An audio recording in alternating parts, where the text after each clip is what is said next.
Good morning, Oj, and happy Easter to you and all of your family. Happy Easter, Crouchy. Scrambling to get here. We're pressed for time again Easter morning. We can never just relax and do these podcasts. It's always got to be something, eh? Even on our 100th episode. I know, but that's what show business is about. You gotta man, hit and roll. But whipped up pancakes already this morning. By the way, you guys are cheating, right? You're going down to the buffet. Yeah, we're gonna do that. Well, it's just Beth and I today, so we're gonna meet up with some of our family, and then we'll probably spend the day here today, just kind of relaxing. Or how much you got to eat to make that worth it? I don't know. It's the spirit of the holiday, supporting the local economy. But yeah, it's a little bit of melt out here. Did you notice? You guys have way less snow in Lake Linden than there is in Calumet. I mean, we have nothing at the lake. I mentioned that, but Calumet is a mess yet. Well, my back. Friday morning, there wasn't one open area back there. Now it's really open. Yeah, see some grass. Well, yeah, it's not a great spring, that's for sure. What do we got going today? Well, let's 100th episode, which how in the heck we ever got here, I'll never know. But we'll kind of bounce all over the place, I guess. We got some regular parts of our show, maybe reflect on a couple other things from our 99 previous episodes. Got a good interview today too as well. But yeah, that was fun. Let's start off with Easter, Oj, and let's jump into Easter candy. I know we kind of talked about this the other day, but it's one of those holidays that, you don't get a whole lot, it's not like Christmas where it's presents and stuff like that. It's more kind of candy type things. And you and Jen really went off on that subject, back and forth. I mean, I don't have, the one thing I know I can't stand, and you guys mentioned, is those damn Peeps. Yeah, how are those? Who and they're still going. They're all over. Like, you can see those everywhere. Yeah, I never cared for those at all. And well, what do you like? If Oj's Easter basket, custom ordering his Easter basket with candy, what's going to be in there? Probably. Well, it's easier to say the stuff I don't like. And one thing I can't stand, other than Peeps, is those malted milk balls. Yeah. Those things suck. They seem like they're always stale too. Yeah, I think that's the point of them. They come in like the milk carton? Yeah, exactly. Well, and I think for Easter they add them in little eggs or something, but those things are horrible. Peeps I can do without. And if you're going to get me chocolate, I don't want cheap chocolate. I want the good stuff. I don't want just I don't want the rabbits that are hollow on the inside either. I want a full, thick piece of chocolate. I'd rather have like a Dove, something like that, something decent. Did you get me any chocolate? It remains to be seen. So I'm a fan of that. Other than that, I don't know. You guys went off for 25 minutes on this subject. Well, I think the greatest of all is, and I can't believe that you're not a fan of these, are the peanut butter eggs. The ones that come in the little packs, and like you should have one, but you eat the whole pack. We never had them because the people that were in charge of my Easter knew that I would not. And I like peanut butter. I like chocolate. We can put them together. No Reese's Pieces for me. Wow. Or buttercups or whatever they're called. Yeah, I would put that right up there. But what about jelly beans? We were talking about this the other night. The evolution of the jelly bean from when we were kids to just those generic ones. Now you can get Starburst ones and Jelly Bellies and stuff like that.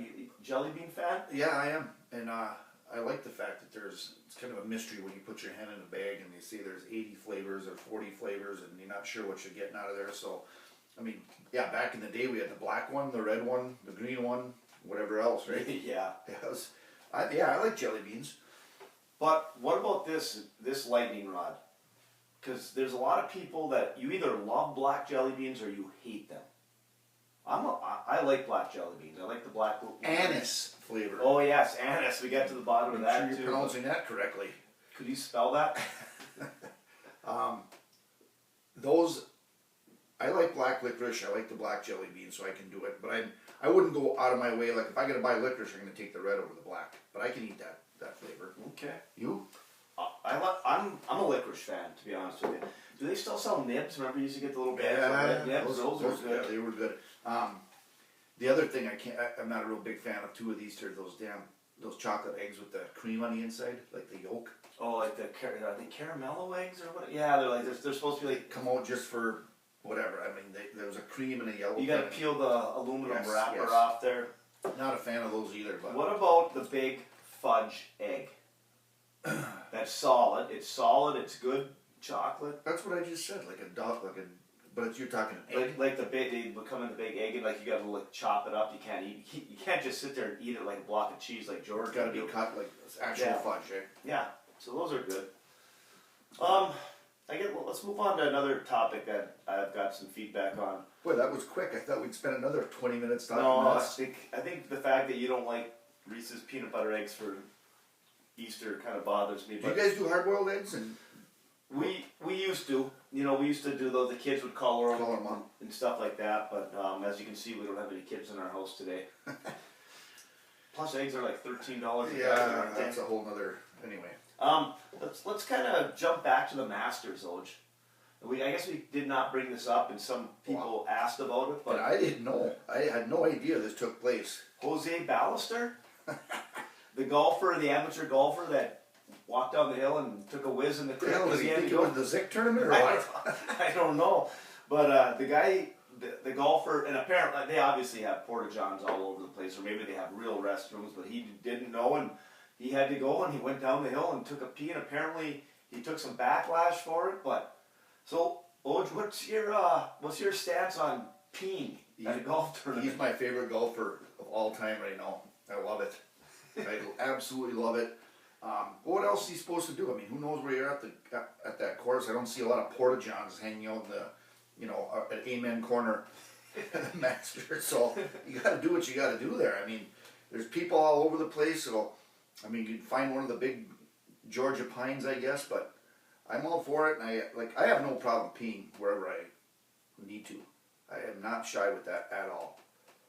I am not either, because I have the bladder of a small child, and I gear You all. can't even get through a round in a hot tub without getting. Hopefully, thank God you are getting out. Yeah, I would not do that. But yeah, I always plan my trips if like we're going on a road trip where you can pee. Oh, really? Do you know, like if you're traveling somewhere, do you know what little side roads you can pull off on, or where there's little? No, I just spur of the moment. Just see it, make the decision, and go. I wouldn't even go on a side road. Just pull over to the side. My backside up against the passenger side of the car and let her go. Not in town though. No, I think B-Dubs accused me of peeing in her driveway one time. She said I could have gone anywhere, like around the corner of the garage, over by the bush, and she claims like it was just right in the middle of the driveway, out in front of the kitchen window. I thought I did a little bit better than that, but that's probably the worst decision I've made as far as that goes, or at least as far as people getting after me for it. I contemplated $1,000 fine one time. Did I ever tell you this Where story? was that? Marquette? No, it was at Lambeau. This was before they renovated it. If you remember, they just had porta johns along the exterior wall. That's all they had. Well, I was younger, and I was probably early 20s, and had to go. Well, when you're in those situations, you got to plan ahead for like half an hour, and I got there, and the lines were unreal, and I had to go. And I mean, if I had to wait 5 more minutes, and there's big signs, you'll get $1,000 fine, but Even in Green Bay they fine you, huh? I guess maybe they don't enforce. They just try to scare you. But man, that was a very uncomfortable situation. But crisis averted. Let's shift gears here. What's your take on our Colorado Buffaloes retiring jerseys of players that played this year? Whose career numbers were what? They were 500. 13 and 14 or Something 14 like and that. 15, something like that. I'll tell you what. You can say what you want about Dion, and like him, hate him. He's done some good things there, as far as putting Colorado on the map again, the football map. But that is the dumbest thing I've ever heard of. How in the hell can you justify retiring? And like you said, they just got out of there. They just left the university. Aren't you supposed to wait a little bit before you put those jerseys in the rafters there? I don't get it. But that's typical Dion, and he doesn't care, so he's going to do it. So both his kid and then Travis Hunter. Yes. Oh God. What about Cordell throwing the 60-yard touchdown pass to beat Michigan? Mm-hmm. Who was the receiver? Was it Westbrook? Westbrook. But that's the backlash that you're seeing is all these older guys that are Chad Johnson, linebacker, the 1990 national championship team isn't up there. That's right, McCarthy. McCarthy, yep. How Did he about- just die? He did. Well, maybe not just, but he Right. recent times. Darian Hagan. I remember him. Oh yeah, the old Eyebone. Eric Bieniemy. Yeah, so there's probably a few more Colorado Buffaloes that deserve it before those two Yeah. guys. And maybe they'll end up having great careers in the NFL, but they played 2 years at Colorado. So Right. kind of a little slap in the face, I would take it, but But Dion doesn't care, and really I don't either. So Yeah, we'll so- see what happens. Speaking of that, the draft is coming up Thursday, right? yes, First round. You know anyone going down? I there? know a lot of people going down. Where the hell they stand? They had this. Well, I know a couple people that live down there. Other people have friends down there. I know a certain person that you and I know just said he's going to sleep in his car. But it's gonna be quite the extravaganza in Green Bay. No, next that'll be week. something. It's not for me, but man, you did it once, so It is fun, and I think Green Bay will do it. Detroit was awesome for everything I heard from people that went, and I said I assume Green Bay is going to be top notch. yeah, I'm sure they'll have a few more porta johns out than I believe what so. they did a couple of years ago when you went, right? Yep, When just the lines were forever. Yep, and they'll probably have enough beer tents to get a cocktail. But if I will say this: if I was a Green Bay police officer, I'd be taking this week off. Packers don't draft till late, right? Right. Dallas is 12, I believe. So, yeah, we'll see. I don't know. The mock drafts have them with their wide receiver there, that Golden from Texas, or I think he's from Arizona. The other one that's supposed to be one of the top two wideouts. But I wouldn't mind if that big tight end from Penn State He's slipped good. down there. I think he'd be a difference maker for them too. So yeah, we'll see. I'll watch Thursday and probably a little bit over the weekend. But Maybe we should have done a mock draft. just copy what's his faces. Yeah, Mel Kiper. Mel Kiper's. Yeah. All right, Oj. We got a certain song you'd like to discuss. No. A story about a song. That's what I was trying to tell you yesterday. What I wanted you to put in the notes. I put it in the notes, Put it but in I have no idea what it means. So do you recall a couple of weeks ago when we got the message from Mr. Ron Morty of Kearsarge I do. down in Green Bay, I think, Yeah. no? And he mentioned that I should watch the documentary. It all starts with a song, or it starts with a song. Oh yes, I do. That's what I was trying to think of, and I watched that. Actually, 3/4 of the way through, I got about more than that. I got about 15 minutes left. I had to shut that off, but that's really good. I enjoyed it. It's all about the life of a Nashville songwriter, and how these different people come into Nashville, and whether they're at the whatever cafes or bars, wherever they get together, and try to push these songs on people. Of course, there's thousands of them, right? I mean, Yeah. it's to write that one song that George Strait gets a hold of, or Garth Brooks gets a hold of, or whoever, and that's kind of what it's about. You know, they go down there and they're just pushing their ideas and their songs, get together with other songwriters and try to make it in that world. So I enjoyed that, and I want to thank Mr. Morty for throwing that at me, because it was fun. Did I tell you what I did Friday night? Friday. Yeah, I went to listen to an aspiring artist, Oh yeah. Leo G. Did I tell you where we watched it at? Was it a church? It was an old church that they converted to a microbrewery, and In the Bark River area? yeah, just outside of Bark River. Nice little place, and grew their own beers, which I know you would be a fan of, but it was a cool setting. Oh, awesome. Well, I guess, Oj, we got to take a quick look here. 100 episodes in, and boy, I don't even remember a lot of the stuff that we talked about. I remember when we started this thing a couple of years ago, how low end we were. I mean, we're low end right now, but I mean, the things that we were doing and how we're piecing this together. And if you go back and listen to old episodes, it's kind of, holy cow, I would never keep listening, but. How about a couple memories, things from this 100 episodes that We should have just redid our 50th. Didn't we do this on our 50th I don't know. episode? I thought we did something there, right? Somebody was, or didn't you get clips maybe? Maybe we did, yeah. Something I know like at one that. point we did some audio clips and things like that, but I remember when we first did this though. We had Logan Herkus came out. Oh yeah. And showed us the ins and outs of it, or showed you, try to figure out how you want to go about putting these things out there. But that was, I didn't think we'd get 10 of these damn things, and here we are at 100. How about Mr. Ryuta?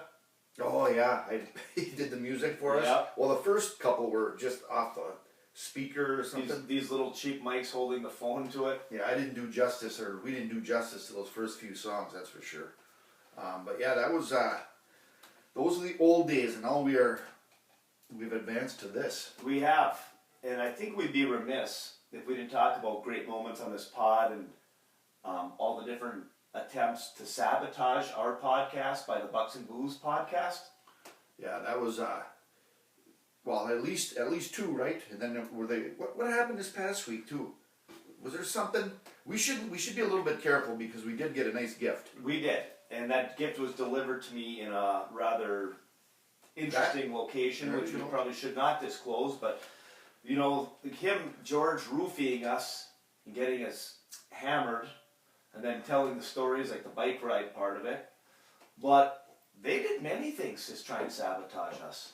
Yeah, then he had his brother, or his brother did it on his own. I'm not sure if that was a group thing or not, but gave us that false info on the Fronte girl in the Olympic volleyball team. Yep, boy, we looked bad. Which we started spitting that out into the public. You know, made everybody aware of this, and then come to find out a few hours later that it wasn't true at all. So that didn't look good, but I tried to redeem themselves. Roofie George sent us a nice present this week, a nice high-end bottle of bourbon, which I believe is the bourbon that he roofied us with. I'm marking that thing on the side and the label too. Oh yeah? Putting the pen marks on there. If that's staying in this house, I'm marking it. You're not just going to have your own little fun time with that and having as much or, whenever you want. I'm going to keep an eye on that thing. Yeah, we'll see about that. But I read on the bottle, it was an Ironfish bourbon, which is a real good bourbon, and it says, congrats on your 100th, so thanks to the Bucks and Booze crew. You know, another thing I was thinking about, it's probably one of our more infamous episodes, and it was early on, but remember when we changed the volleyball world? Yeah, we made made some enemies on that one too. That we were true. We had thought about that. We put time in, and spit out all of our ideas to better the game of volleyball. A lot of positive feedback too, by the way. I remember a certain interviewee who sat here and just said, "You guys are spot on." Then we'd catch a lot of flack for that 4 or 5 weeks where we talked track and field. Oh yeah, people weren't happy about that. And I'm thinking back to some of the funniest moments, and I just go back to when it was probably about this. Was it around this time last year you started buying tickets to baseball games and concerts, and the whole issue with getting those tickets and how you couldn't get them and they're going to magically show up in your wallet? Yeah, and still don't really trust that whole process. But I think, Jesse had the video of me when it actually worked. We went to the Dwight concert down in St. Cloud. Oh, that's up. Yeah, we saw that. Yeah, so they did work. Speaking of that, we had Coulter Wall tickets in February. So again, waiting for those things to pop up, and we get to within a week or so of the show and find out that he canceled. So here's the kicker on that. He canceled all of his concerts up until next September. So we don't get our money back. Now we are going to his concert, forced to go to the concert at this time on a Sunday, late September.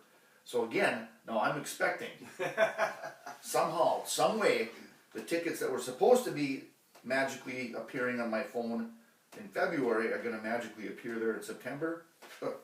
This just never ends. Eh? It's and then we did the Brewer game too. That was the other one with the magic tickets. So, and I remember when we were taping an episode and you were updating. We were sitting out in Studio 1A in the garage.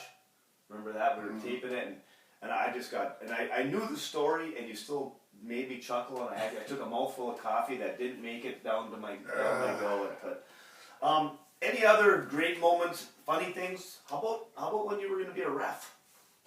Yeah, how did that subject even come up? What was the deal? Somebody asked a question. If you had to ref a sport. Yeah. And I was going to take on the Swedish sex tournaments. Yeah.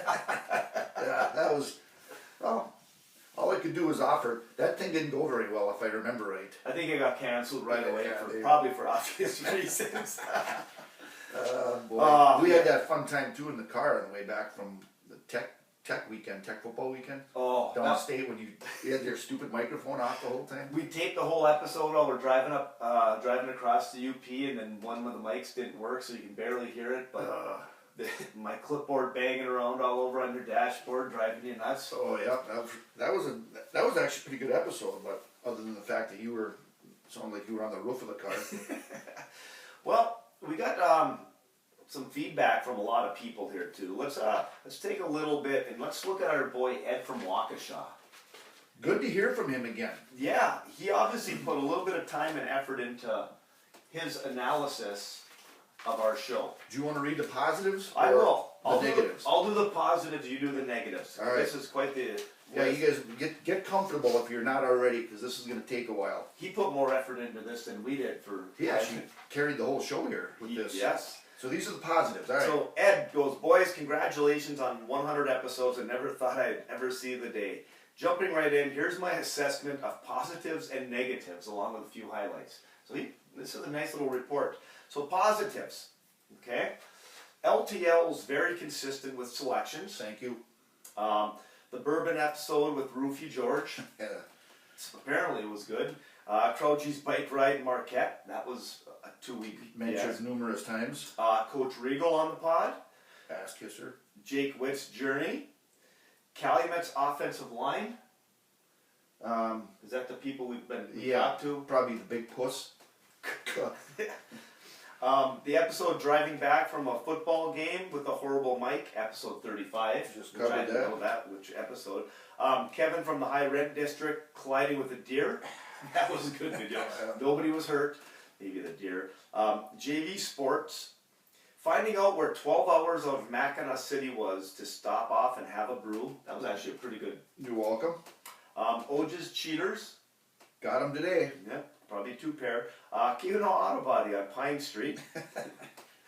Oge rubbing Crouchy the wrong way. Clean it up, Ed. Doug's Suspensions. Jeff Twardzik. The Road Commission Plow Crew.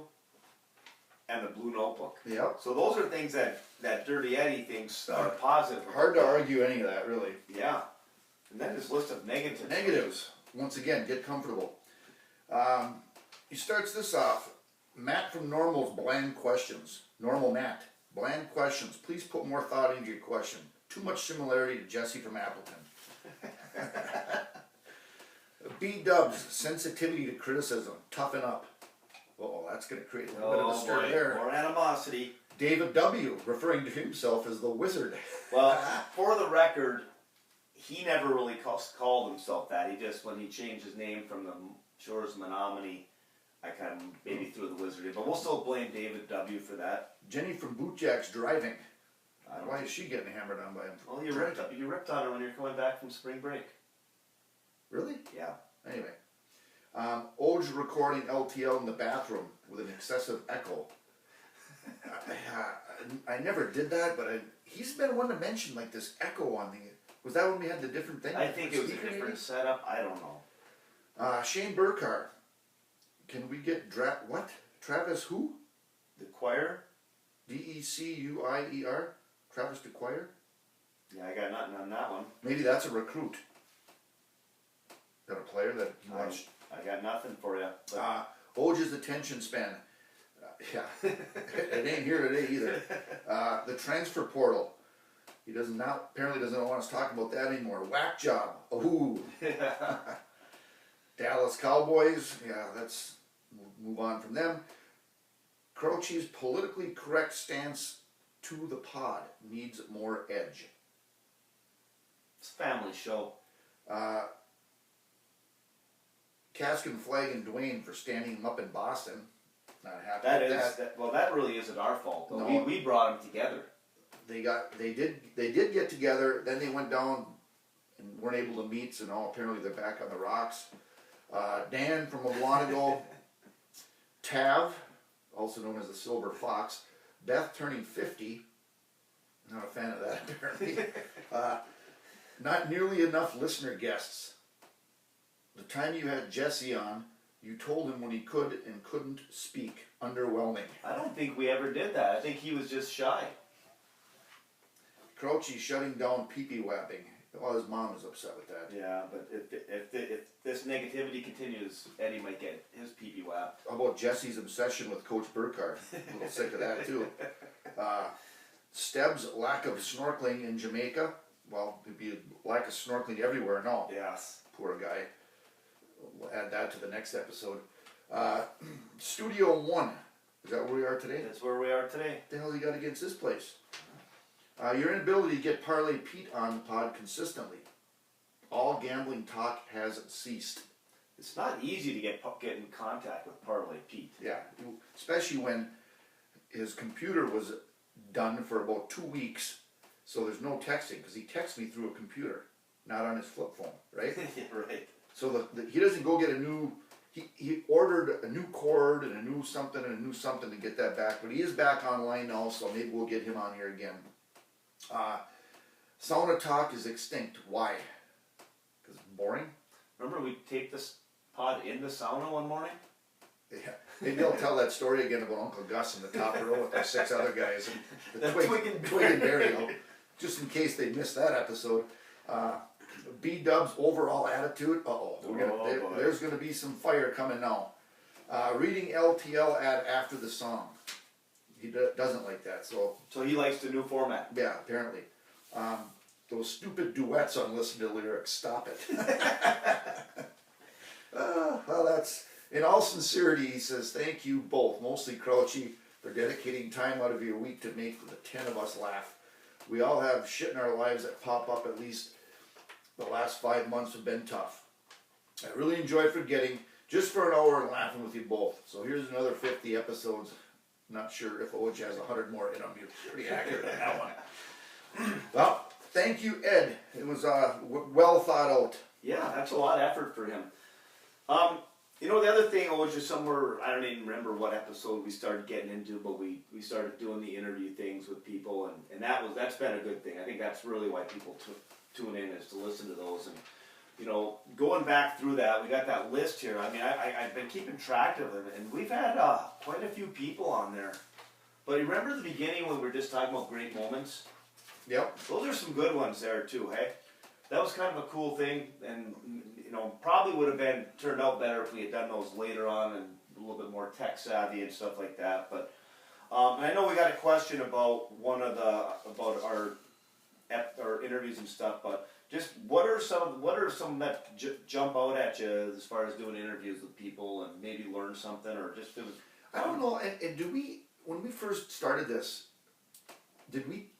was that something we had on our radar right away, that we were going to do interviews, or did it? I think it took a little bit, right? It did, and I think I mentioned this on here. If not, we talked about it. But it was when Coach Lauren was suffering from dementia and getting ill and stuff, and we were talking probably in the sauna about how his storytelling was awesome, you know, and how we've lost that now because of that, and then we just decided that we should start talking to him. We started talking, you know, right off the bat. We talked to Bimbo. Yeah, we had Bimbo and Coach Warner right away early on, and I think, well, in those two, you know, obviously important to us to get them on there, and that was outstanding. So it was a lot of fun, I think.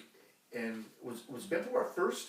Or I think he was. We had some little smaller ones I snipped from like the All-Star game, talking with guys. But I think Bimbo was the first one. Remember sitting in the South Branch with that big mic and that voice. Yep, in the center that went up to block that shot, was sitting right down about 5 stools away. Yeah, 1 o'clock in the afternoon in the South Branch. Angie floated up that moon ball over the top of him on the baseline, yeah. No, they've all been fun. I mean, more to do. I mean, we're running out at some point. We're going to run out of ideas here. But, yeah, it's hopefully people enjoy those interviews. And the one, I guess it's kind of the awkward thing, is when we get people coming up and saying, hey, I want you to interview me on your pod. That's usually a red flag, right?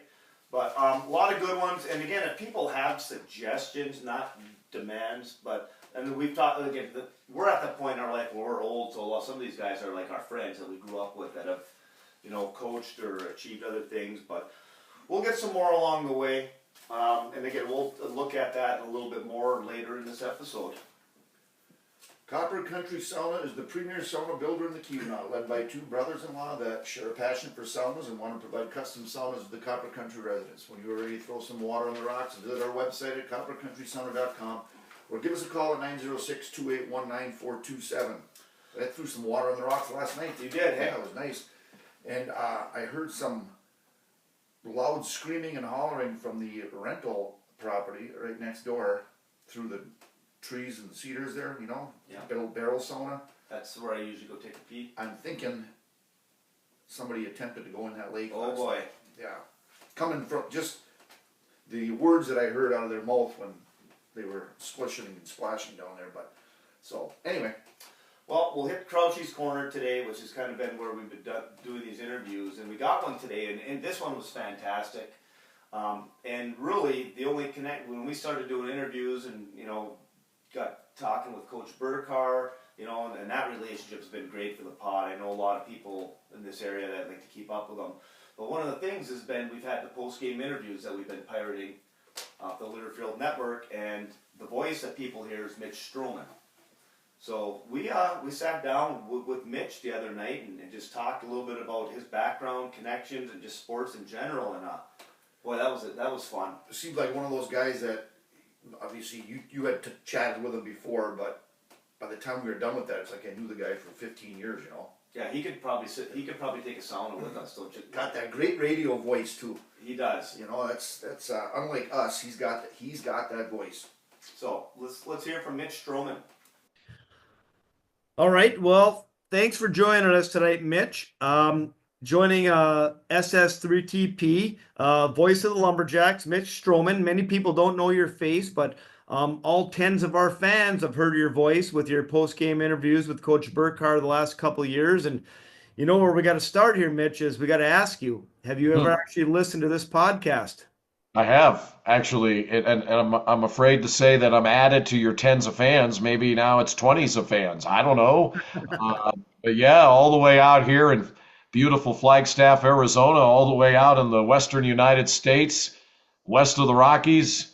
You got a fan. Really don't listen to it all the time. I'll confess that right now, but as I get pretty busy, obviously during the sports season, and time is precious, but. I love listening to what you guys do when you do it, and I understand. Am I right here? 100th episode. Yep, we're taping. I think we're going to include this in our 100th episode. We're taping this obviously on a Thursday night, and we'll air our episode on Sunday. But yeah, you're kind of a big deal being part of our 100th episode.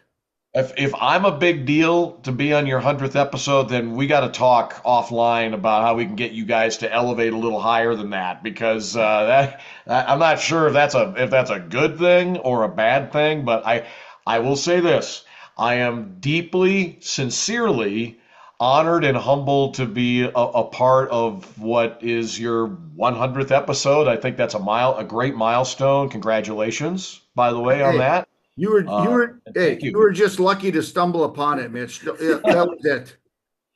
Dude, that's the story of my life. I'm with you. I mean, we're walking the same path here. And I got to tell you too, before we get into the interview a little bit, I was down at a local Ford dealership yesterday in Houghton, which is right across the canal from Hancock, Coach Burkar's hometown. Yep. And I brought a vehicle down there and talking to one of my buddies that's a salesman over there that listens to the show, and he knows Shane from the high school days. Younger, I think he was a manager maybe on the team when Shane was a senior, junior, senior, whatever it was, but it goes back to that time. And he listens to the pod, and I told him, I said, well, we're gonna get Mitch Strohman on, and he says, man, he's that guy. Does he have the energy? He goes, I get fired up just listening to him. He goes, I take my kids and I go out to the camp and we throw the podcast on. And of course, there's some ties there, obviously, with Shane, but he just, he loves it. And he was so fired up because that guy's got so much energy. He says, that's awesome. So you got some guys, up here in the Yoop that appreciate your style and what you do for Northern Arizona hoops. Are you telling me here, OJ? Am I hearing this correctly? I've got tens of fans up in the Yoop. You do.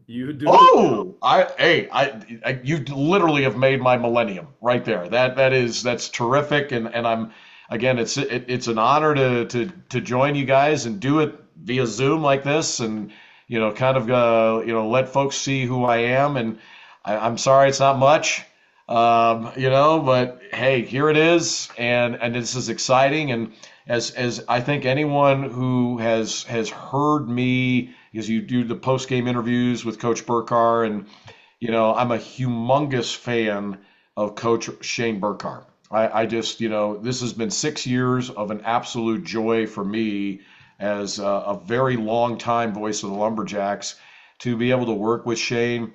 He's a damn good man, and I think he's a great coach. And this year was an exciting year, obviously, with 18 wins and postseason. And but I am just a gigantic fan of him. I consider him to be one of my best friends. And I've been around a lot of coaches with NAU basketball, going all the way back to Ben Howland, who was our head coach back in the late 90s. And it's an honor to be working with that man. Well, you're kind of leading us into this. You are kind of like us. You've been around the block for a little bit, but Oj and I are both teachers. Oj and I have coached for many, many years. And everyone who listens knows our background, which they still listen for some reason. But everybody hears your voice, for a couple minutes every week when we do the post game. But why don't you share with our tens of fans a little bit about your background before we kind of get into NAU and Coach Burkar and whatever else we want to? Oh, holy buckets! That's a hell of a story that you don't want to hear, but I'll share a little bit of that, I guess. Well, you should know the people that listen. Oh, there we go. That's what I wanted to see right there, Oj. We got a glass of white wine, and as I understand it, you're not normally a white wine guy.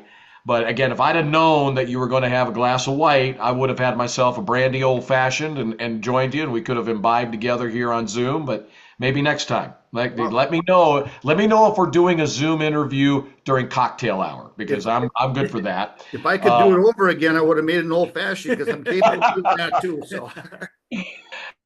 Knowing this a long time, you guys, like you said, I mean, it's there's gray in my beard and gray in my head, not for good it's for good reason. I've been in Arizona doing news and sports, radio and television since I moved to Arizona originally in 1986, and have worked across the state. I've worked in the big market down in Phoenix, doing radio down there, a lot of news. A lot of news journalism. That was my emphasis coming out of college, and I'm a Midwestern guy. Not all that far as the crow flies from the UP. I graduated from St. Cloud State University in central Minnesota. Grew up all over the country. Lived in Madison, Wisconsin, Battle Creek, Michigan. Did a year there as a little kid. So I've got a lot of upper Midwest in me. And went to high school in Minneapolis in the Twin Cities, college, central Minnesota. Came out west, and parents moved out there. Came out of St. Cloud with a broadcast degree. My first job was actually in Sioux Falls, South Dakota, as a sports reporter. Worked in Sioux City, Iowa, as a weekend sports anchor. Just so I've got my roots, my DNA is Midwest. And born in Southern California, but my roots are Midwest. And came out to the Grand Canyon State in '86. Had a job opportunity in a little town called Lake Havasu City. Did some radio and local cable TV there, news and sports, and moved up to Flagstaff. Had an opportunity to get a little bit bigger market, and then moved to Phoenix. Then had a chance to come back to Flagstaff after my son was born in 1992.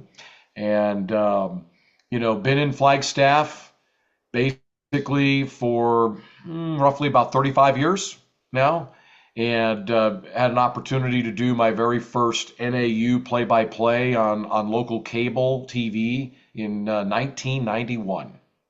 I had a chance to kind of get into the sports play-by-play world with that. I've been doing the voice of the Lumberjacks for radio and TV now since, I'm going to say it's been about close to 30 years. And, it's been a great run. I made a decision, you guys, to, when I came back to Flagstaff from Phoenix, as my light just fell over. I love it. You can blame that. Hey, live Zoom, baby. I mean, the light just fell over. Came back to Flagstaff for the permanently from in my perspective in 1994 after my son was born, and this has been my home for many, many years. I've raised two kids here, both of them out in the world now, and my wife and I, this is our home. My wife has worked as a nurse here in Flagstaff for as long as I've been here as well. And, it's a great place. It's a small town that is got that small town atmosphere to it that, people know you, people at the gas station, you go to the grocery store, you go down to fill up your tank at the gas station, people say hi, they know who you are, but it's still a city that's big enough at about 80,000 people or so that you get some big city things. The university is a big part of what makes Flagstaff. NAU does, Northern Arizona University, and I've had opportunities to go elsewhere over the years to bigger markets, bigger schools, and I've said no because this is a place where I feel very comfortable. I loved it. I love living in Flagstaff. Phoenix is 2 hours down the road. I have family in Southern California I could get to in 6.5 hours. My daughter lives in Phoenix as a nurse, and it's just a great place to raise kids and be around. And in many respects, it's not unlike the UP in some ways. There's a familiarity with people. There's a I would say like a kind of a camaraderie that exists with people in this town, and it's just a great place to be. And I've had a great blessing to be able to call, my God, I mean, more games than I can count. Well over 1,000 games for Northern Arizona University, and for football, men's basketball, women's basketball, soccer, volleyball. I've called it all. And it's just a really awesome university and a really great city that has been my home now for about 35 years. Well, I got two things for you on that, Mitch. First of all, early on you mentioned St. Cloud, and believe it or not, one of my sons, I got two boys, and one of them, Travis, has been down in St. Cloud for close to a year now. He played football at Michigan Tech, and now he's been working in St. Cloud, so lives in Sartell. So you know Yeah. the area a little bit. Yep, I know Sartell very well, actually. You better believe it. And St. Cloud's a kind of a bigger city now in central Minnesota than it was when I was in college there in the early '80s. But I cut my teeth. That's where I did my very first play-by-play ever.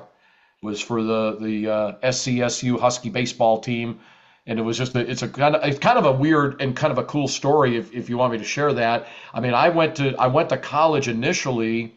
I was a sports guy, played baseball, football, basketball in high school, etc., and I was a sports freak. But I was also a science geek and still am. And I went to college initially because I wanted to be a meteorologist.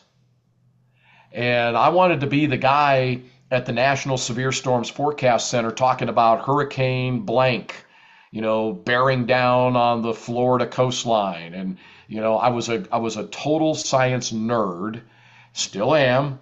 And I got to college, got into the program for meteorology, and found out that there's this little dirty secret about that. You need to know math really well, not just like standard math, but calculus, trigonometry, high level calc, and that was over my head. I just couldn't deal with that. Asked me to calculate an on-base percentage for a guy, yeah, could do that, no problem.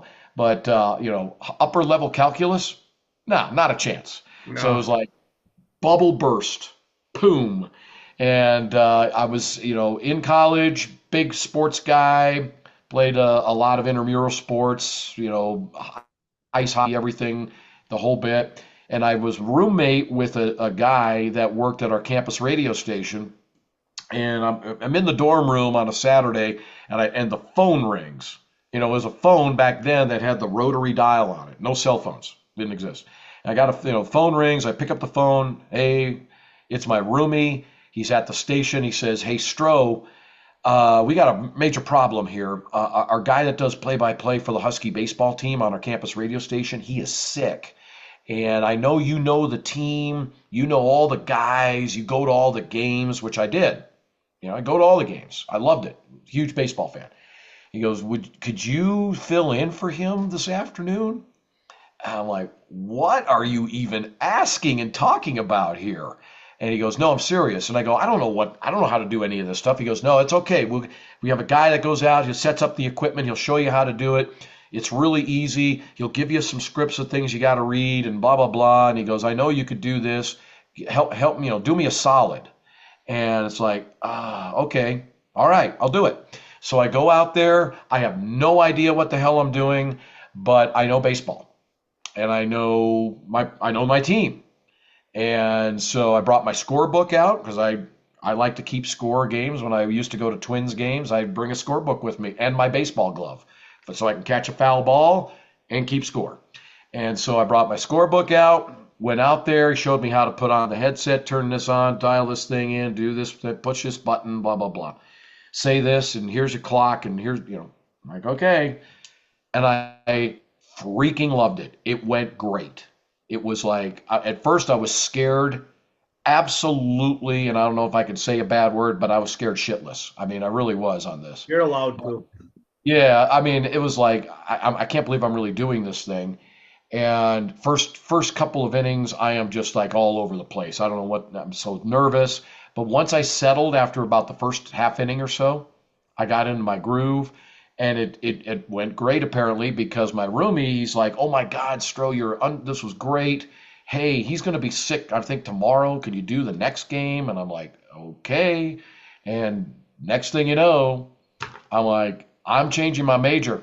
I'm getting out of meteorology, and I'm going into broadcast. And at that time, it had to be broadcast journalism. That was kind of what I had to focus on. That was what was offered. And changed my minor to speech, and took off from there. And that's kind of how I got into sports broadcasting and broadcasting in general.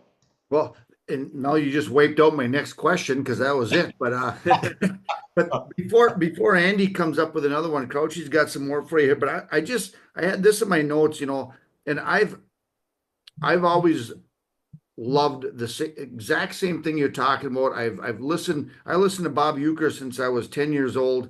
Brewer games. I'm a Brewer fan. I feel I could go into a booth and call a baseball game tomorrow. I mean, I've listened to so many games. And baseball is the one you can do that with, right? We don't listen to a lot of football games. We don't listen to a lot of basketball games. We're watching them. But when you look back on that, there's got to be somebody, a broadcasting personality that was kind of a hero that for you growing up, or beyond that, or whatever, that you looked up to or still do. So who would that be for you, that kind of maybe shaped you into your career and helped steer you to where you're going? That's an easy question for me to answer, and you probably would hear this from a lot of people in my business that do what I do. But for me, it's simple. It's Vin Scully. And I grew up as a kid. I was born in Southern California, and we lived in a lot of places in SoCal as I was a little kid. My dad moved us around a lot. I literally have lived from the East Coast to the West Coast, and as I said, many places in between. And as a kid, I distinctly remember I had a clock radio on my bedside, and it was one of those clock radios, an analog face, right? It had the hands that turn, and it had a little AM FM radio side to it. And you could at night, my folks would make me go to bed at a certain time, and especially on school nights. And I wanted to hear baseball. My going to bed at night would mean I would go in, close the door, Okay, lights out, so no one knows I'm awake, and I turn on my little clock radio to the station that carried Dodger baseball. And there it is. Welcome to Dodger baseball. That was the theme of my existence, was listening to Vin at night in the dark and hearing the play-by-play of Vin Scully, the magnificent, just so melodic, beautiful, descriptive play-by-play of Vin calling Dodger baseball. And, that is in my head even to this day. I mean, I could hear his voice in my mind right now saying Dodger baseball. And that was probably the thing that kind of I would go back and look back on honestly and say, if there was ever someone that, influences me in some capacity as a broadcaster, as a sportscaster, a play-by-play sportscaster, it'd be Vin. And boy, is that a great one to have as Yeah, someone, an example to look to, arguably the greatest play-by-play man ever in the history of sports. and the fact that we just brought it up here a day after Jackie Robinson Day in Major League Baseball, Vin Scully calling Jackie Robinson's first games, and then Absolutely. all the way up to Clayton Kershaw. So what a career, yeah, for sure. That's a good story. Well, let's jump a little bit into NAU here, Mitch. Oh, my pleasure, man. Let's rock and roll. I love it. And we want to get into your relationship with Coach Burkhardt, because obviously that's the connection here. But and I assume you know this at this point, but there's a lot of connections with that basketball program between Oj and myself and the Copper Country, and a couple of grad assistants, assistant coaches there. Luke Regal's son is a coach there. That was Oj's college roommate. And then Christian Wilson's son is working with the program as well, who's another local guy from here, our friends. So before we get into Coach Burkhardt, and he gets all the notoriety, but how about Coach Regal's son and and Christian Wilson's son? Tell us a little bit about your interactions with those young men. Well, it's like anything with this basketball program under Coach Burkhardt. Shane has created an atmosphere that over the last 6 years as head coach, and honestly, it's not just the 6 years, also his 7th year, because he was an assistant coach for 1 year before he was named interim head coach for 1 year. I don't think of that as interim. I think of him as head coach. So I mean, he's been with the program now for 7 years. If you really look at the totality of that, and it goes right back to him. How my interactions with those folks are the same interactions that I have with Shane Burkhardt. And it's you want to say, leadership, really good leadership flows from the top. It does. The example is set by the guy or the gal at the top of that leadership totem pole. And Shane has created an atmosphere that is family driven first and foremost. It's about kindness, respect, politeness, the golden rule, treating people that you interact with how you would want them to treat you. And he leads that by his example and as you know, as everyone on the UP knows about Shane Burkhardt, there's a force of personality there with Shane. I mean, he is a man that his personality is such that it's hard not to be swept into it. He's like a force of nature in many respects.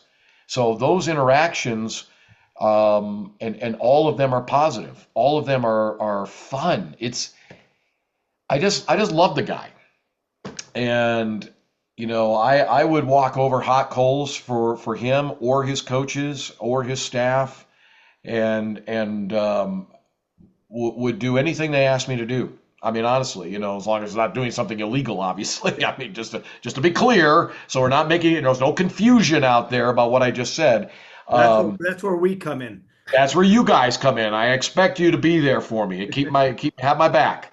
But the simple answer is incredibly positive all the time, and that's because of the example that is set by Shane Burkar, and it's I've often said to my wife, and I share everything with my wife. I mean, we've been married now for almost 25 years, and I can't do what I do with NAU sports without her at home to say, yeah, you can go for a week, you can be gone all this time, you can travel with this team, and I've got the home fire for you. I'm going to take care of the kids, or I'm going to take care of the dog, and I'm going to take care of our home, and that's important to me. So I share everything with her, and I talk to her often about how I feel about Shane and his staff and his coaches, and that is it.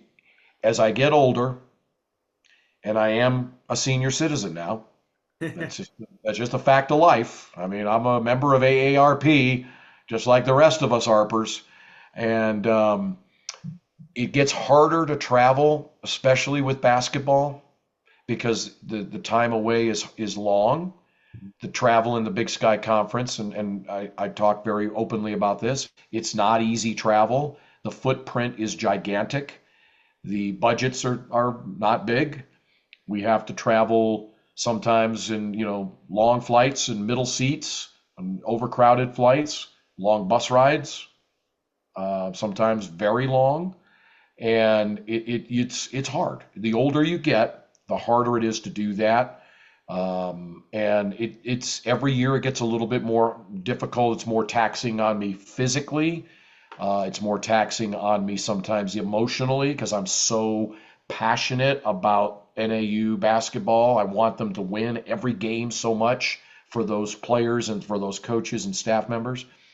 But I can do it, and I still will do it, and I still have good years left in me because being with Coach Burkhardt and his staff and his team, it makes it tolerable. It makes it easier. It makes it more fun.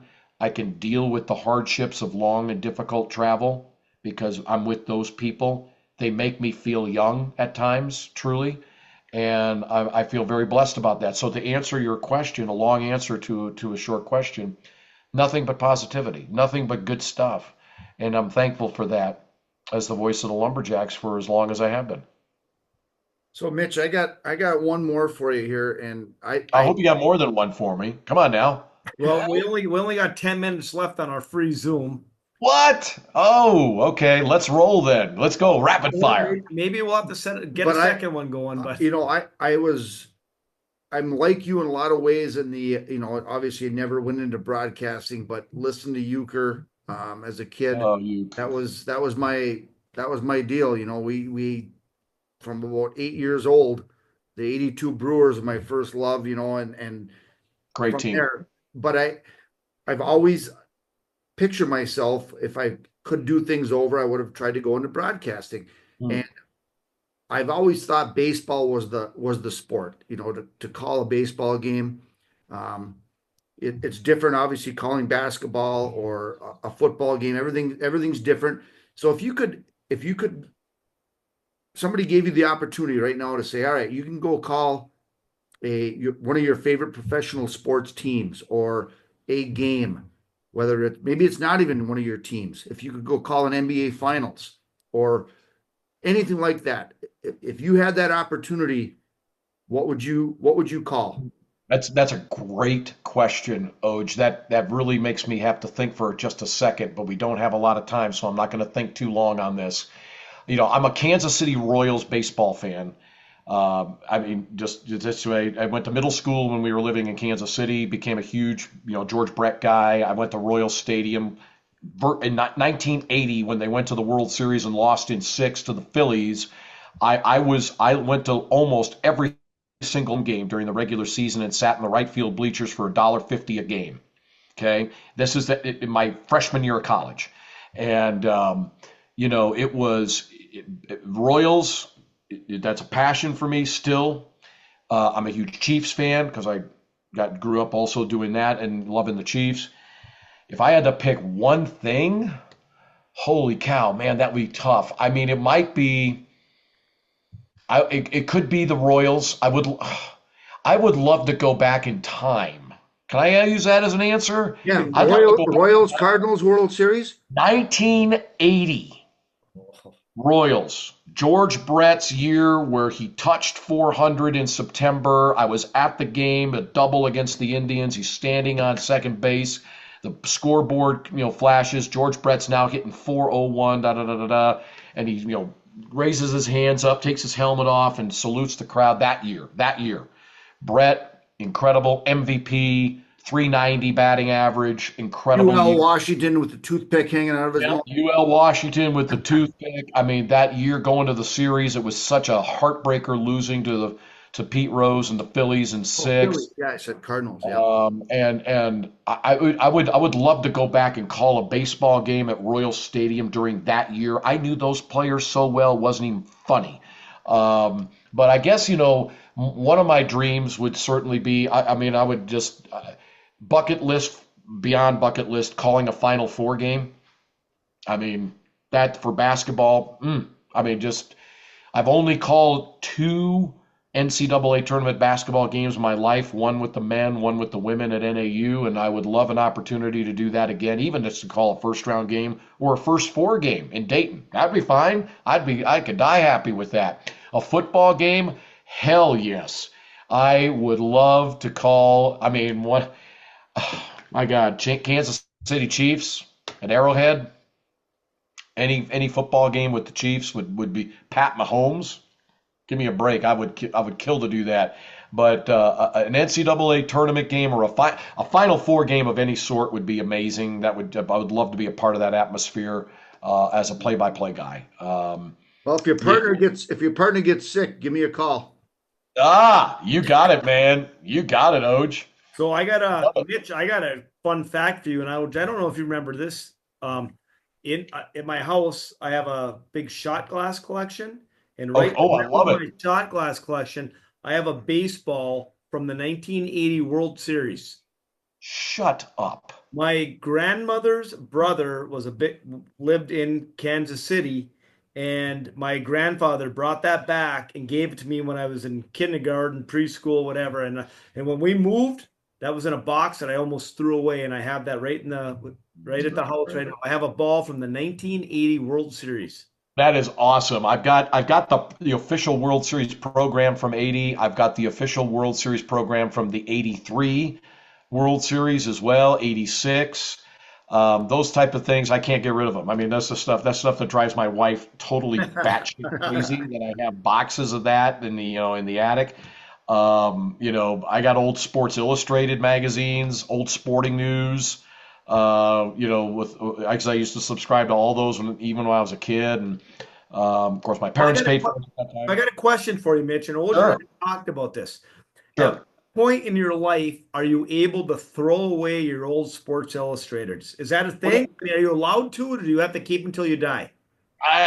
Dude, I am 63 years old and I still have them. I can't part with that shit. I can't. It's just like it, and I don't hardly even look at them anymore, but just knowing that they're in the attic in those boxes is like a comfort blanket for me. I can't get rid of that stuff. I I have mean, them a bit in the garage, and my kids are going to throw them out, so they're not going anywhere as long as I'm alive. honestly, I think a true and no joke answer to that. I mean, I have a son. He's 32 years old. He lives in Chicago, and someday a lot of that stuff, if he wants them, when I'm becoming too feeble to be able to look at those things, I hope I can pass those on to him if he wants them. My baseball card collection, my comic book collection. They're pretty substantial. They're pretty big, and they're maybe even worth some money. I know my baseball cards are because I got some seriously good cards. But I hope I can pass those on to my son someday, and maybe he'll be able to pass them on to his son before I hit the big dirt nap. Well, Mitch, we're running short of time, and boy, I'll tell you what, we could sit here and talk with you for hours and I hours. love this. So the next time Coach Burkhardt gets up to the Copper Country, get on that flight with him. Oh my God, I love it. We got to do this again. We appreciate you doing this. If our tens of fans are going to love it, if they don't, they got to go find a different podcast. I'm calling bullshit on tens of fans. I love the moniker, but I know you guys have at least 30s of fans. So I just you guys are too good at what you do. 100 episodes is a great milestone. And guys, anytime. You got my numbers, you've got my emails. You can reach out to me any damn time. I will join you guys. Talk NAU hoops, talk Shane Burkar, hell, talk sports in general. I don't care. I love it.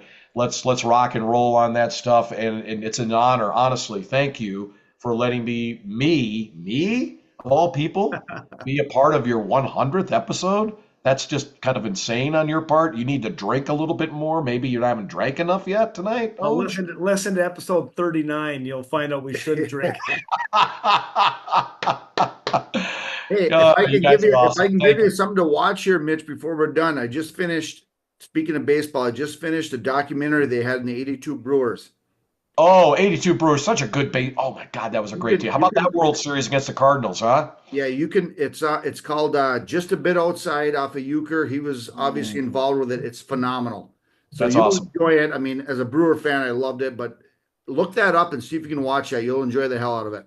Oh man, so many great players on that team. Ben Ogilvy. I mean, just such a lineup. Man, that was a murderer's row lineup on No, that that year. was fun. That was fun. So Take care, you guys. Thank you very much. thank you so You're much. welcome. Cut. All right, we got 1 minute left, Mitch. That was fucking awesome. Oh, We should be doing this every week. You should be guest hosting with us. you guys. Again, I'll call more bullshit on you. I love you guys. You guys are really fun. I appreciate that you are so loyal to Shane, and he's a goddamn good man. And I'm excited. We're going to be a new team next year, guys. I know. Yeah, Brand new that's team. the nature of it now. Yeah, did you see Carson Tout signed with Notre Dame? Yep. We did. Not bad. NAU, Shane Burkhardt to Notre Dame.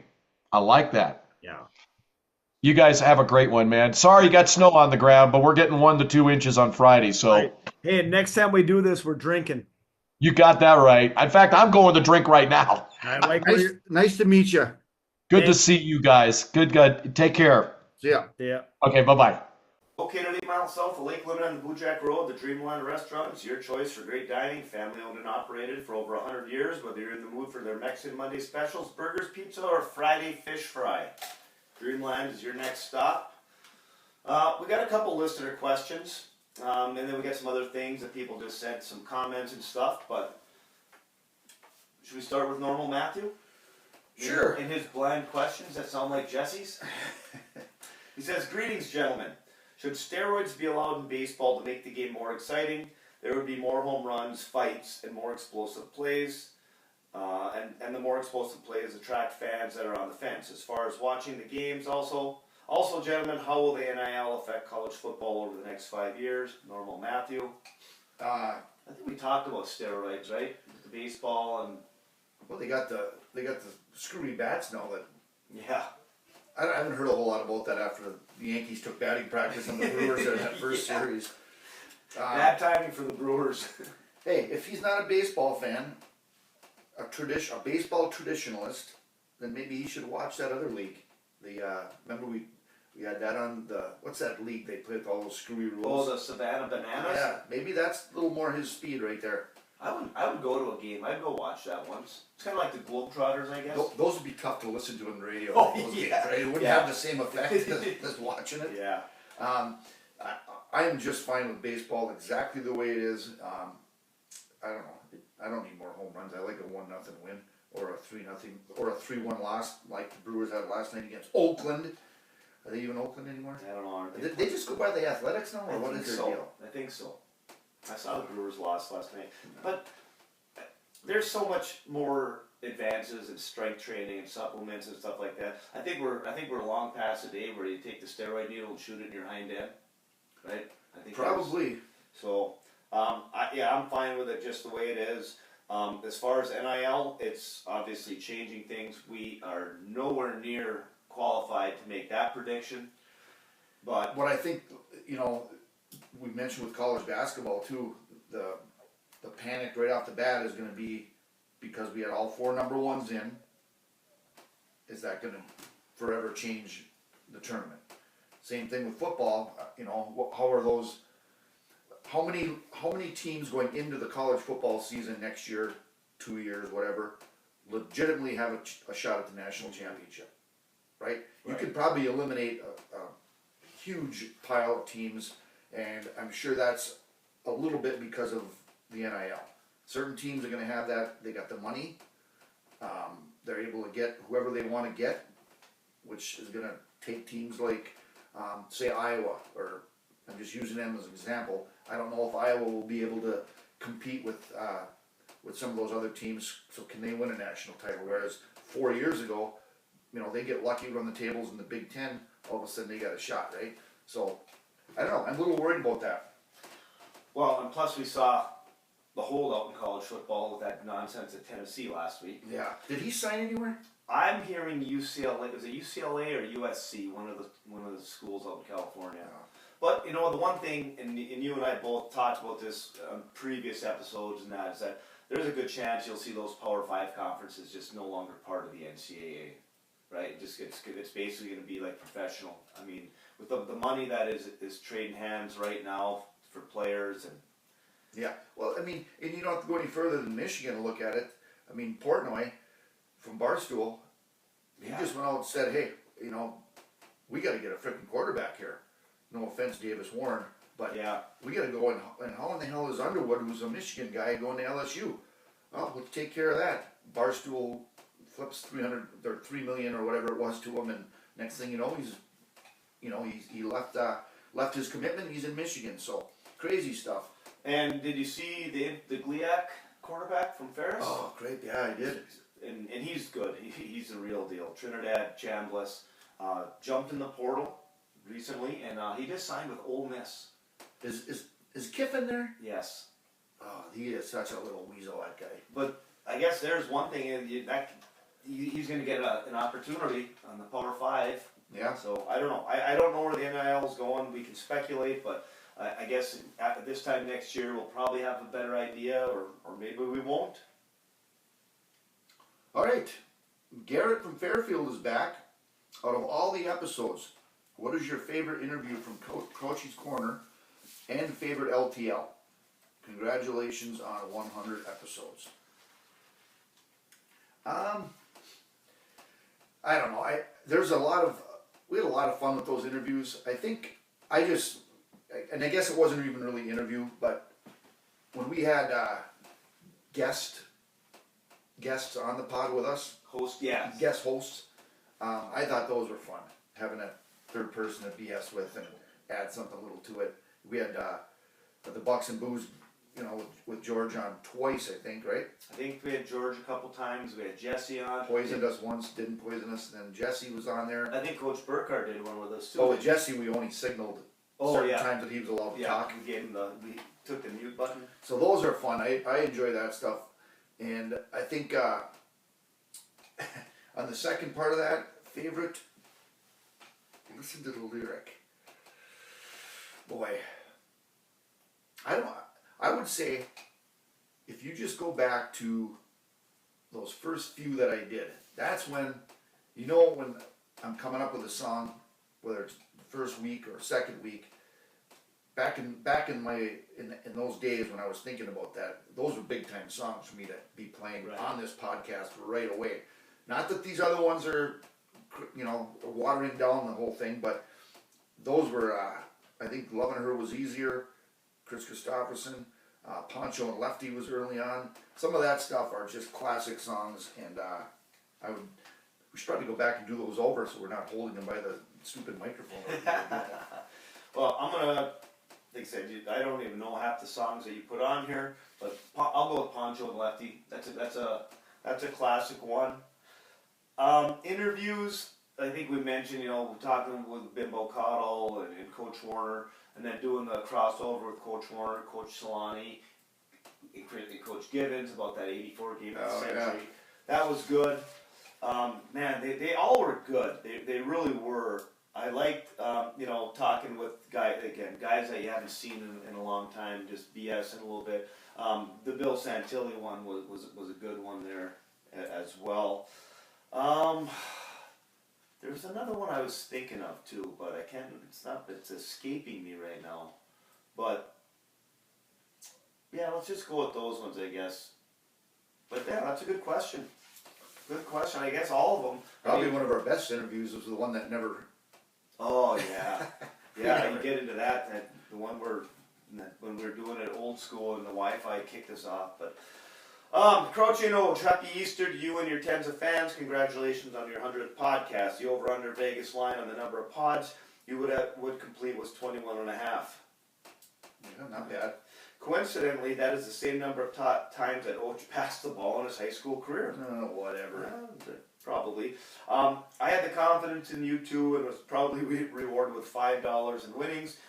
Enough with stoking your egos. Time for a question. What's your favorite post-tournament tradition in sports? Cask and flag and Dwayne. I'm just going to say, I think a lot of it depends on where you are in the country, things like that. My post game was always going to the Legion after the game. But I don't think that's what he's asking. I still think it's cool when they yank down the goalpost. I understand all the possibilities of bad things happening, but remember the one where they took it, I think was it Vanderbilt, and they walked it down Broadway and hucked her in the river? I do remember seeing that. I'm old school. I just like good car flips. Rock those cop cars a little bit, see if we can get one over the top, and maybe, I wouldn't be opposed to a couple fires out there either, you know. Burning the cars? Well, I don't know if we have to burn the cars. Couches? Garbage cans, throw some stuff in there. Yeah, get a coach out, get that going. So I did a little chaos on the street, maybe a few dozen arrests. Find that drunk guy that's on top of the light pole? Yeah. Like Philadelphia, There you go. they grease the poles in Philadelphia. Yes. Climbing poles, flipping cars, fires, a dozen arrests. That's how you celebrate a good victory. All right. We got a couple other just comments from some of our tens of fans. There's one other question in here, I think, but we got Paul from Boise. Have not heard from him in quite some time. Wow. Says, howdy boys, I'm heading out of Paul. Howdy, oh yeah, hold on. Howdy boys. Howdy, Paul. See, that's how long it's been. God. I'm heading out of the country to Belize, so I wanted to send you both an early shout out. Is he really going to Belize? Remember we saw him riding a camel? I think he is. This guy might just be completely full of it. Anyway. Congrats on hitting the century mark. Who would have thunk? Hopefully I'll see you at the semi-retirement party for the Silver Fox. Yeah, there you go. Thanks, Paul. Have a good time in Belize. Also known as the Silver Fox Retirement Tour. Oh, we're having more than one? Oh, jeez. Oh, boy. Between him and Stebbs, it's unbelievable. Anyway. Am I up? You're up. Oh, Painkiller. / B-dubs, for those of you that haven't figured that one out. Gentlemen, congratulations on your 100th podcast. Reflecting on your podcast, can each of you please list your top 3 thrill of victory moments and the top 3 agony of defeat moments? Here's to 100 more. Well, you got notes. Well, I can't read them, but I did throw some stuff down. I was kind of wondering if we were talking about games that we coached in, played in together, or our favorite teams, because I've had issues with both. I think that's our show. We can do whatever we want. All right. Why don't we do one from playing, one from coaching, one from pro, or just? All right. I got different sports on here. Nah, I think people need to hear all of these. Of course they do. I think when it comes to professional, my favorite teams, I've always talked about the catch. What a rotten day of my life that was. I guess that day should be right up there anyway. That's probably number one. I was shooting free throws and blew it.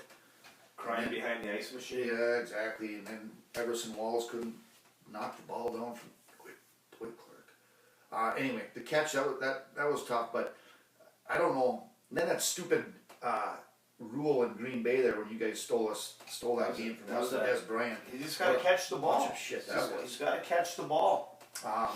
But I think as far as really hurting, that Brewer loss in the playoffs last year, up 2-0 in the 9th inning with Devin Williams coming in and to give up 4 runs. That was rough on me. What about you? Agony. Well, You're looking. I remember back when the Packers had that great season, and that was the year we made the big ice Packer G at Seppala's, and the Packers lost in the conference championship game to the Giants in the below zero game. I think it was overtime. Yeah. That was a tough one because we had invested a lot of time and effort into that Packer G and going from there. Probably the worst loss ever, and we talked about this is back in the mid '90s. Coach Philpus and I, Oh. we lost a 2-on-2 game 2-on-2. to Jerry Sipola and John Hanner. I don't even know how was that even possible. Obviously, I was the problem there, but yeah, that's gonna rank right up there with some of the bad losses. And then I think probably agony, the defeat. As a player, I just remember, that losing a state championship game still haunts me to this day. Threw a pick down by the goal line.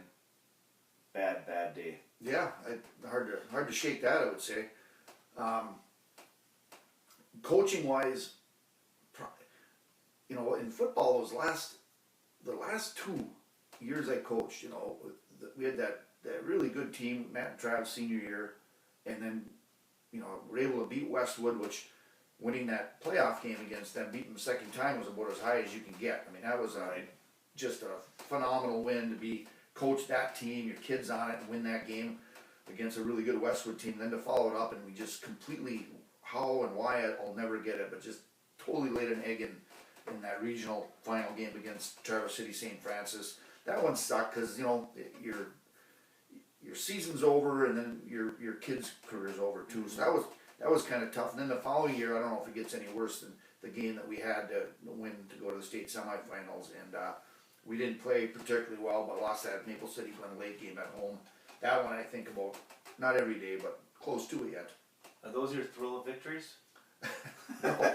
Didn't she say something about agony defeat too? Didn't you do those? The catch? I went down to high school from, it's okay. 2 different genres. Oh, holy cow. You said we can do this however we We want. can do however we want. Thrill of victory moments.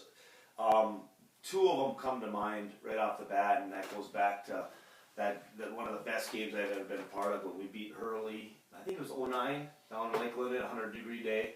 We had a touchdown pass with a minute to go. Perfectly played game by both teams, to be honest with you. 5 possessions each, and we came out on the winning end there. That was just a phenomenal game. I'm sure Coach Erickson would argue that with me. And then another thrill. I just remember the last year I coached, we went down to West Iron, and it was up and down season with injuries and such like that, and played just a phenomenal game down there, and beat them by 4 scores or something like that, Right. which was a big win. So I put those up there. Yeah, that's I guess the great victory to beat Hancock to win our first district. Oh yeah, That was a champagne night. Champagne on the ceiling. That was a night. The football side of that, we really got the monkey off our back and thought, taking that next step of the program. We went down and beat Iron Mountain, and Iron Mountain. Stormy was on that team, and Phil Hellman and Emmett and that crew. So those 2 come to mind, and then winning that first regional game when we rolled Indian River, Inland Lakes, and Marquette. So, but the question, it was good because it brings up some of those old memories on both the positive and the negatives there. Right. We got David W. He says, Crouchy and Oge, congratulations on reaching the milestone of 100 episodes. Let's reflect on SS3TP by the numbers. Well over 100 hours of content, 99 songs for Oge's commemorative LP or 8-track, 90 to 95 Seinfeld references, 90 questionable references about whapping, approximately 75 quality interviews, 50 or so betting suggestions before you cut it out of the program, 25 to 30 college connections, 2 crossover episodes, 1 overserved post during the first crossover event. Congratulations, men. I've enjoyed the show. The key there, 1 overserved. And he ain't talking about me there, buddy. That was all I told you. the same story twice. You told 2 different stories, but yeah, great memories by all those guys, and it was thanks for all the people that contributed to this. All right, we are there. We are there. Listen to the Lyrics is brought to you by Kiwana Auto Body, located in Pine Street in Calumet. Quality collision and body repair since 1966. Stop by anytime, 8 to 5, Monday through Friday for a free estimate, or give them a call at 906-337-1203. So, this is my anthem, and you said that I told you I was not going to play You did. You flat out did. Not on the podcast. No, right? not on the pod. All right. I think this goes back to somebody at one of the listener questions mentioned what our walk-up songs would be, right? Yeah. And so this is it. This is my anthem, my walk-up song. Anyone that truly knows me, Crouchy, could have called this 100 songs ago. Well, I did call it, and you lied to me. The simple way to explain this song would be to say that it's typical country music fashion. Dwight wrote about the fact that he can get over all of his heartache with only three things that keep him hanging on. But guitars, Cadillacs, and hillbilly music represent a little bit more. Guitars, I think, is being the traditional country sound, whether it's steel guitar, bass guitar. I think that's part of what he's getting at with it. In fact, I know this because he and I chatted about it. Cadillacs, that's kind of the modern luxury. It's when you've made it. I think Dwight had referenced this before. When you come from the hills of Kentucky, and all of a sudden you're in California and you're able to buy a nice Cadillac. In his mind, he made it.